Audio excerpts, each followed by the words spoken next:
नमस्कार प्रेक्षकांनो. ठरलं तर मगचा आजचा एपिसोड अगदी धमाकेदार आहे हा प्रेक्षकांनो, तेव्हा शेवटपर्यंत नक्की बघा. सायली सर्वांना सांगत असते, प्रतिमा आत्या, मैनावती आणि प्रियाचा DNA रिपोर्ट आताच काही वेळापूर्वी आमच्या हातात आला. अर्जुनकडे देते तेव्हा रविराज काका अर्जुनला विचारतात, अर्जुन रिपोर्टमध्ये काय आहे? तर अर्जुन काही लवकर बोलत नाही तेव्हा रविराज काका परत सांगतात, DNA रिपोर्टमध्ये काय आलंय अर्जुन? मी ऐकण्यासाठी खंबीर आहे. तेव्हा अर्जुन सांगतो, प्रतिमा आत्याचा DNA प्रियाच्या DNAशी मॅच होत नाही आहे, तो मैनावतीशी मॅच होतोय. हे ऐकून सगळ्यांनाच धक्का बसतो. तर सायली सांगते, प्रिया ही तन्वी किल्लेदार नाही तर बबली लोखंडे आहे. कल्पना काकूंना पण आठवत असतं की जेव्हा तन्वी घरात आली होती तेव्हा ती सगळ्यांना तिची ओळख पटण्यासाठी काही जुन्या आठवणी सांगत होती. कल्पना मामी, या दरवाज्यातून मध्ये गेल्यानंतर तुझी रूम आहे बरोबर ना? आणि या जिन्यावर अर्जुन आणि आम्ही मस्ती करायचो. तर ते ऐकल्यानंतर तेव्हा ती किती खुश होते आणि आज हे काय वेळ आली. तर अर्जुन तो रिपोर्ट प्रताप काकांच्या हातात देतो आणि तो रिपोर्ट सगळेच बघतात. कल्पना काकूही म्हणतात, हे काहीतरी वाईट स्वप्न असेल, कोणी कोणाला कसा एवढा धोका देऊ शकतो. तर प्रतिमा आत्या उठतात, मी माझ्या मुलीच्या मायेसाठी तडफडत राहिले, ती माया मला देता येत नाही म्हणून स्वतःलाच दोषी मानत राहिले. तर रविराज काकाही म्हणतात, 20 वर्ष मी माझ्या मुलीची वाट बघत होतो, त्यामुळे मी इतका दुबळा बाप झालो, ओळखू सुद्धा शकलो नाही. तेव्हा प्रिया सांगत असते, बाबा तुम्ही ऐका, हे सगळं खोटं बोलतात आहे. रविराज काका तिच्यावर चिडतात, गप्प बस, बाबा म्हणू नको मला तुझ्या तोंडून, नाहीतर तुझी जीभ हसडून तुझ्या हातात देईल. प्रिया सांगते, अहो बाबा, हा खोटा रिपोर्ट अर्जुनने मॅनेज केला. हा नागराज काकाही म्हणतात, गप्प बस, काय वाटलं जेलमध्ये मी सडत असलो तरी पण तुझ्याबद्दल मी काही बोलणार नाही, गप्प बसेल.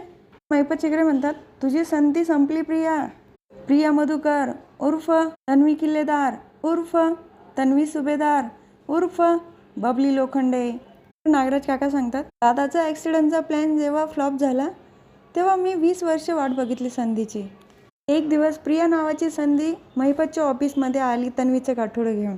मैपत चिकरे सांगतात, त्यावेळेला मी लई चुकीच्या रस्त्यावर चाललो होतो, मला कुठल्याही परिस्थितीमध्ये ते आश्रम पाहिजे होतं. तेव्हा ही लालची मुलगी मदतीला तयार होती माझ्या. मग आम्ही हिलाच तन्वी बनवून किल्लेदाराच्या घरात पाठवलं. त्यानंतर ती तन्वीच आहे हे सिद्ध करण्यासाठी काय काय केलं त्यांनी ते सगळंच सांगतात. तर प्रियाचा कांगावा सुरू होत, नाही बाबा हे खोटं बोलताय, हा खोटा DNA रिपोर्टसुद्धा मैपतनेच मॅनेज केला असेल. तेव्हा रविराज काकांना पण आठवतं, जेव्हा प्रिया घरात आली तेव्हा तिच्या पायावर निशाण आहे का नाही हे बघितलं होतं आणि तेव्हाच त्यांनी तिला त्यांची मुलगी म्हणून स्वीकारलं. आणि प्रियाची एक सटकन गालावर ठेवून देतात, माझ्या भावनांशी खेळायला तुला लाज नाही वाटली? तू माझी फक्त फसवणूक नाही केली, माझ्यातला बापाचा अपमान केलाय, आम्ही दिलेल्या आशीर्वादाचा अपमान केलाय. तू फक्त माझा अपमान नाही केला, प्रतिमाच्या भावनांचा सुद्धा अपमान केलायस तू. बघ प्रतिमाकडे, आई म्हणायची ना तू, त्या आई नावाचा सुद्धा अपमान केलाय. त्यानंतर प्रतिमा आत्या येतात, काहीही आठवत नव्हतं मला, तरीही मी दारिद्र्यात खुराड्यात जगत राहिली आणि इथं आल्यानंतर हे मला भेटले. म्हटलं आता सगळं भेटलं आणि त्यानंतर तू मला मिळाली. तेव्हा माझ्या मनात वाटलं की हीच ती ओढ, म्हणून मी इतक्या वर्षे जिवंत राहिली. तुझ्यामुळे माझ्या जगण्याला अर्थ मिळाला ग, पण तू हळूहळू तुझे रंग दाखवत राहिली, तरी मी तुझ्यावर विश्वास ठेवला. हे असं खोटं वागताना लाज नाही का वाटली तुला? एक सटकन देतात ठेवून प्रियाच्या गालावर आणि खूप रडत पण असतात. तेव्हा रविराज काका त्यांना बाजूला घेऊन जातात. त्यानंतर मैनावती येतात प्रियासमोर, सगळ्यात मोठी फसवणूक तर आमची केली आहे, माझ्या पोटात ही पोरगी नाही तर मी ईश वाढवलं ईश. जन्मल्या तुझ्या गळ्याला मी नख लावलं असतं तर बरं झालं असतं, का मारलं नाही मी तुला? एक सटकन प्रियाच्या गालावर ठेवून देतात. तर सदाई बोलू लागतात, अगं जन्माला आली तेव्हापासून त्रास दिला आम्हाला, त्यानंतर चोरी मारी, घरात पोलीस यायला लागले, किती मनस्ताप झाला आम्हाला त्याचा. गेल्यानंतर परत आली आणि बापाचा जीवच घ्यायला निघाली, विषारी इंजेक्शन देत होती आम्हाला, कुठे फेडशील हे पाप? तर प्रताप काकाही प्रियाच्या समोर येतात, मुलगी म्हणून आम्ही तुझं घरात स्वागत केलं होतं, तन्वी ही रविराजची मुलगी नाही तर आमची सुद्धा मुलगीच होती आणि तू आमच्या भावनांशी अशी खेळलीस, तेही एक सटकेन ठेवून देतात. त्यानंतर अश्विन समोर येतो, तुझं माझ्यावर प्रेम नव्हतंच ना कधी, फक्त सुभेदारांचा पैसा हवा होता तुला, दादाकडून तो मिळवता नाही आला म्हणून तू माझा वापर केला. माझा वापर तू फक्त एक किल्ली म्हणून केलास, पण यामध्ये माझा बळी गेला ग, माझ्या प्रेमाचा बळी गेला. तू दिलेलं मला एक एक वचन तू मला केलेला एक एक स्पर्श, आपण दोघांनी मिळून बघितलेलं एक एक स्वप्न, हे सगळं खोटं होतं. बोल ना बोल, हे सगळं खोटं होतं. एक सटकेन देतो ठेवून प्रियाच्या गालावर. कुठल्या हक्काने माझं हसू केलं, बोल तन्वी बोल. तर कल्पना काकू त्याला शांत करतात आणि बाजूला घेऊन जातात. शांत हो अश्विन, शांत हो. त्यानंतर कल्पना काकू तिच्या समोर येतात. झालं तुझं समाधान? अश्विनची हीच अवस्था बघायची होती ना? अगं माझ्या मुलाने कुठला गुन्हा केला होता की तू त्याच्या नशिबात आली? तरी सायलीने तुझं खरं रूप आम्हाला दाखवण्याचा प्रयत्न केला होता, तरी आम्ही तिच्यावर विश्वास नाही ठेवला.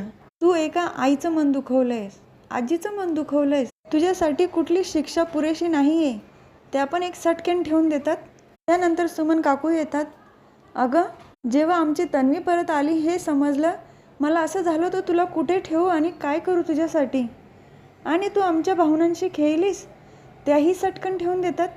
तर चैतन्य पण बोलण्यामध्ये काही कसर सोडत नाही. झालं का, अजून काही बाकी आहे? ती नीच बाई आहे ग तू.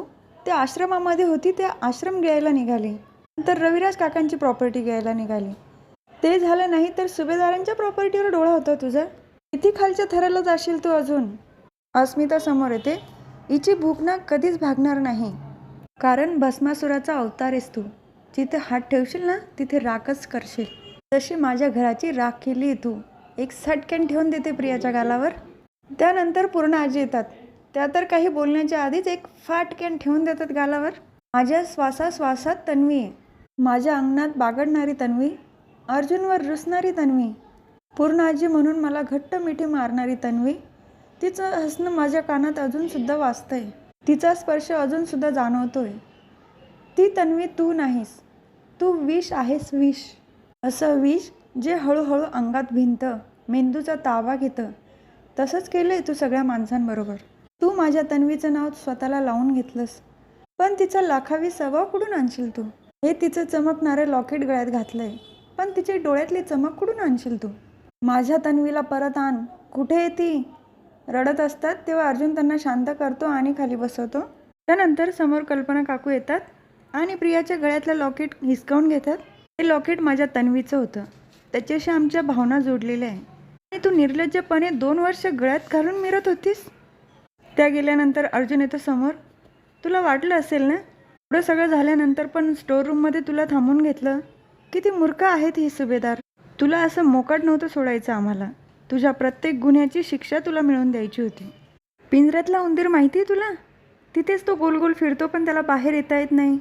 अशी तुझी अवस्था होणार आहे जेलमध्ये गेल्यानंतर.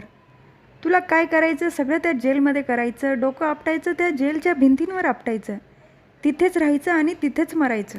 तर अर्जुनचं हे बोलणं ऐकून प्रिया हसायला लागते. सगळ्यांनाच आश्चर्य वाटतं की ही अशी मध्येच का हसायला लागले. तेव्हा प्रिया सांगते, 2 सुप्रसिद्ध वकील, बिझनेसमॅन, डॉक्टर आणि अतिशय हुशार अशी पूर्ण आजी. एवढे सगळे हुशार माणसं एकाच घरात असताना मी सगळ्यांना मूर्खात काढलं.